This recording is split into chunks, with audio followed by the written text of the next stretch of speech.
I, male 30, am quite different from my fiancée Olivia, female 32, when it comes to our perspectives on the wedding, and it's made a lot of questions come out of the woodwork when it comes to spending and our views on finance. I would like to preface this whole thing by saying I do still love her and want to make this work. I just want to ask all of you whether I did the right thing. So, both Olivia and I work in quite high paying fields, but the difference is in our backgrounds. I grew up in a council house in West Sussex, and my mother worked 3 jobs to make sure I and my sister could go to college. We were taught to value frugality, and on most Christmases, we didn't even get gifts. Of course, it was tough. It was even tougher when I got a scholarship to Eton through the King's Scholarship, which was a tough nut to crack. At Eton, I met Olivia's brother George, and that's how I fell for her. George was the only person who didn't make me feel out of place due to my poor background and invited me over to his house. And that's where I met Olivia. I was just a boy, but I knew she was the one I wanted to marry. I worked my ass off and ended up working at a law firm as one of the top prospects to become a partner. Olivia also worked as an attorney, and both of us ended up dating in our 20s. We moved in together and got engaged. Naturally, when both of us have had such different childhoods, there's a little friction here and there, but I am glad to say that both of us try to understand each other's perspectives. I used to find it impossible to not judge Olivia for the kind of spending she did on clothes and designer goods, but it was hampering our relationship, and I had to work through the inbuilt frugality I had kept from my childhood. Similarly, sometimes Olivia feels out of place when I wear ratty clothes at home or bulk at going to fancy restaurants. We do make a decent bit of quid with our combined incomes, but we've also got clear plans and investment routes set for the future that won't allow for extremely large splurges. Now, when Olivia and I got engaged, I assumed that we would have a small wedding in a church with our close friends and family. But you know what they say about assuming? Once the wedding planning started, I was blown away by Olivia's ideas. She was emulating the Queen when it came to sheer opulence, and as much as I had worked on being less frugal and enjoying the money I earned, this was getting out of hand. With her choice of venue, decor, guest artists, and everything else, we were looking at upwards of £200,000. I had no idea what to say to that. When I brought up the wedding budgeting with her, she said that it would be better if I pay for it, since I'm more likely to make a partner in the near future. For now, we could take out a loan to pay for the wedding. I was really surprised at her nonchalant attitude, and it definitely rubbed me the wrong way. This wasn't about me being frugal, it was about her being irresponsible. I said as much. But Olivia twisted things around and said, I really need a big wedding. I've been planning it ever since I was a kid. I'll be honest with you, I can't marry someone without a wedding that fits the bill. Now, I don't want to make a huge dent in my credit based on being able to easily pay it off 5, maybe 10 years down the line. In our firm, the youngest partner is 39, and that's pretty young by the standards of other London firms. I spoke to George about it, and he also feels like his sister is being irrational. At the same time, he also told me that a lot of extended family members are going to be invited, and they'll expect a grand wedding. Of course, I did know that a lot of the posher people in George's family did concern themselves with my relationship, thinking that Olivia had married beneath her stature, but I had never had to face the same from my in-laws, and the extended family was none of my concern. Now, I didn't ask for it, but my father-in-law, soon to be, heard about my predicament, and he set up lunch with me. I was shitting bricks thinking that he would tell me that it's not a big deal and I should be able to provide for Olivia's demands. But instead, he said that he completely understood why I didn't want to pay for it. If I did, we should at least split it 50-50, and otherwise he was willing to let me take £200,000 from him as a loan. Instead of being bogged down by interest and worrying about my credit, I could simply pay him back half when I made partner, and the other half could be Olivia's inheritance. I was a little confused and asked about what he meant, and my father-in-law smiled and said, "Well, OP, the thing is that we're wealthy, and that's allowed our children to work in fields that make them wealthy too. I'll be honest, both George and Olivia were getting token amounts in our wills because the majority of the money is going to a charity fund in our name. They both make a lot of money due to the advantages I've given them in life, and I don't think a lot of money in the bank will help them. If there is any emergency, of course, they can approach the fund, and they'll be on the board of directors too." I was taken aback by this, and it's not something I could personally fathom, but he told me that George already knew and was okay with it. I had no idea this bloke was so calm about giving away millions, and even more surprised that my friend didn't bat an eye about it. But from a pragmatic perspective, it did make his offer seem like a really good idea. Olivia was not going to get much either way, and this allowed me to reduce the burden of the wedding while letting her have the kind of wedding she wanted. However, my father-in-law made me promise that I couldn't tell Olivia about the details of the inheritance, that she wouldn't be getting much, even if he didn't pay for the wedding, because he wanted to test her maturity. I didn't want to go behind my fiancé's back like that, but it seemed like the only option. So I told Olivia that we could have her dream wedding, and the only thing I could mention was that her father was paying for half of it through her share of the inheritance. No more details, and it was tough because she immediately got increasingly agitated and asked about what I meant.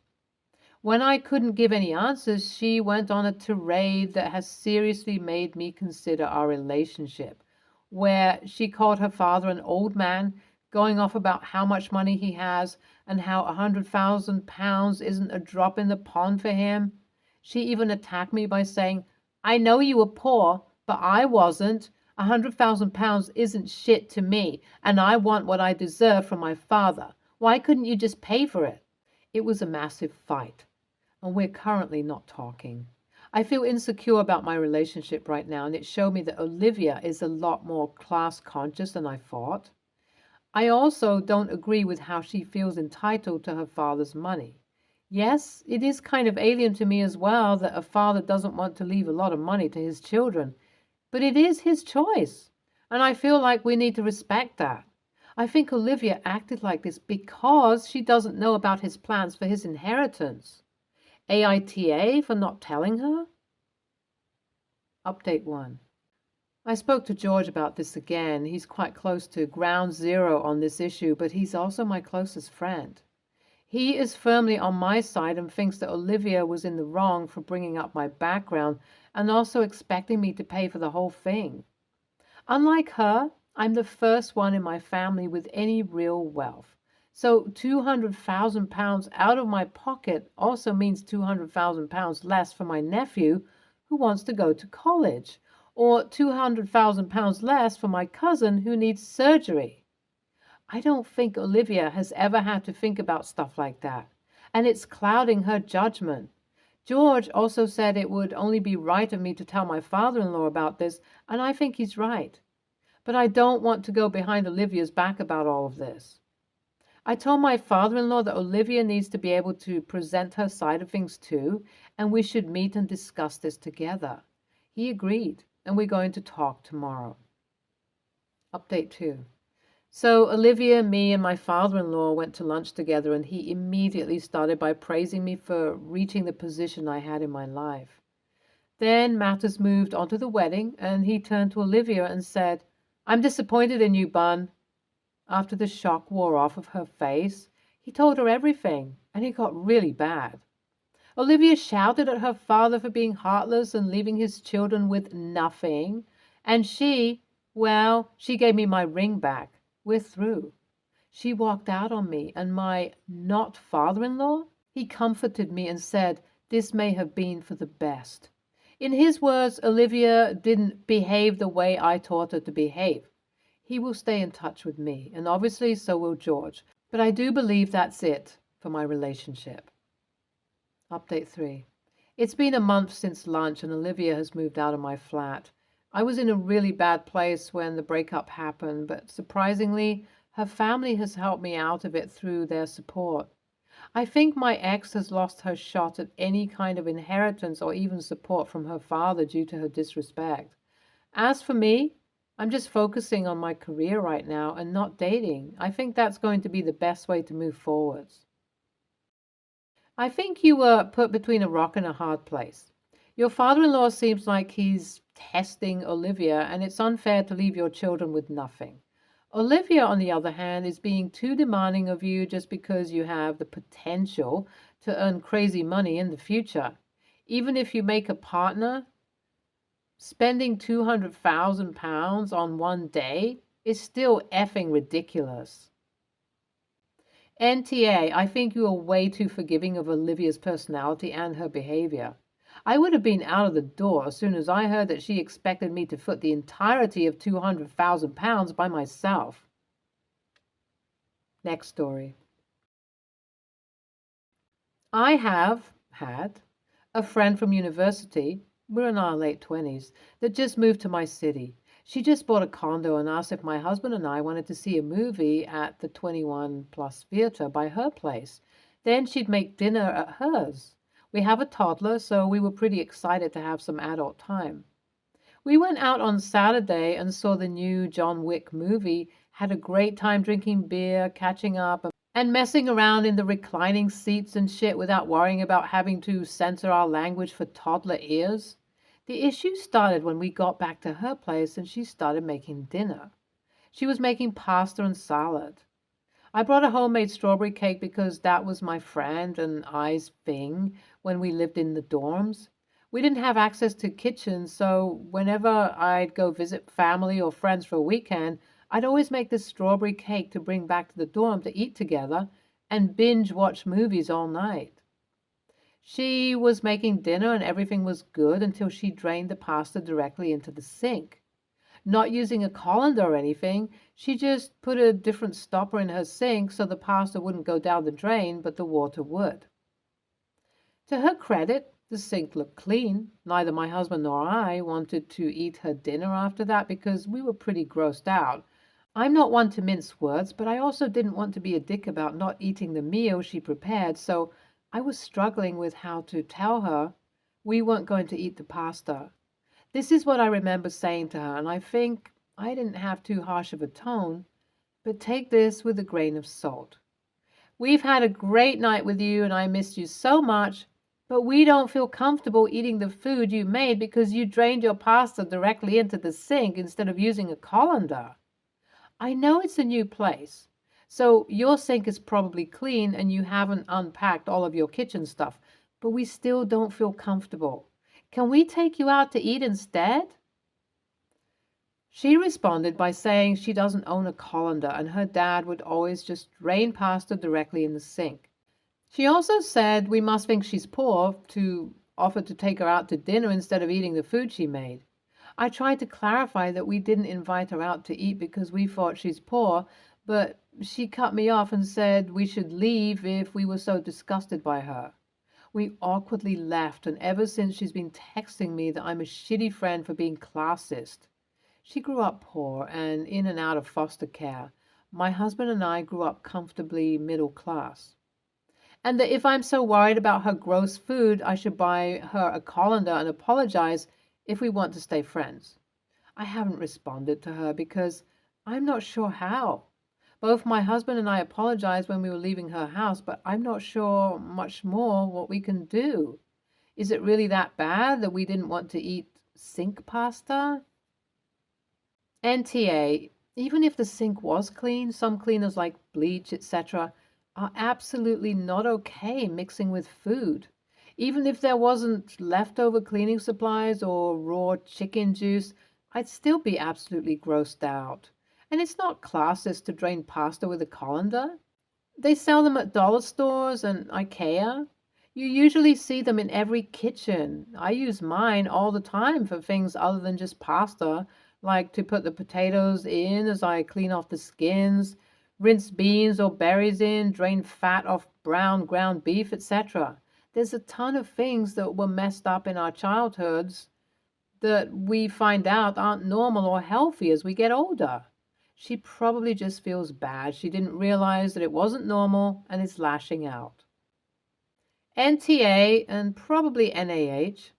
You were honest and tried to be accommodating. Obviously, you touched a nerve and her reaction was amplified. Perhaps she has been class shamed in other relationships. But your and your husband's health concerns were valid. Even a clean-looking sink can harbor harmful germs or chemicals. Give it time. One lesson of growing older is that some of our friendships from the teens and 20s do fall by the wayside for any number of reasons. Maybe you'll be able to reconcile with each other, maybe not. If the latter, though, consider it just part of the natural course of life and not something to put the blame on yourself for. Next story. Background info. My 50s male father passed away in 2021. At the time, he has been in a long-term relationship with his girlfriend, let's call her L, 50s female, for 18 years. They were never married and were not common law married due to the fact that they didn't live together until about 4 months before his passing.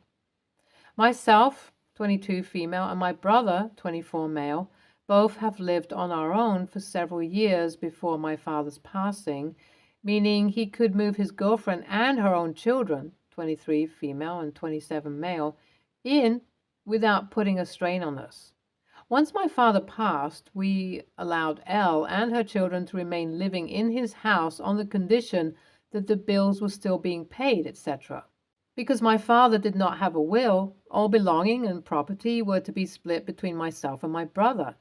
Elle did not want us touching any of our father's belongings and refused to let us in the house. The basement had flooding issues that we knew about and offered to help fix. Elle refused all help and told us that she had it under control. The basement ended up being much worse than she told us. Mold growing on the walls and a lot of my father's possessions were ruined. She ended up changing the locks on the house and moving out without telling us. She also took a lot of my father's possessions without telling us.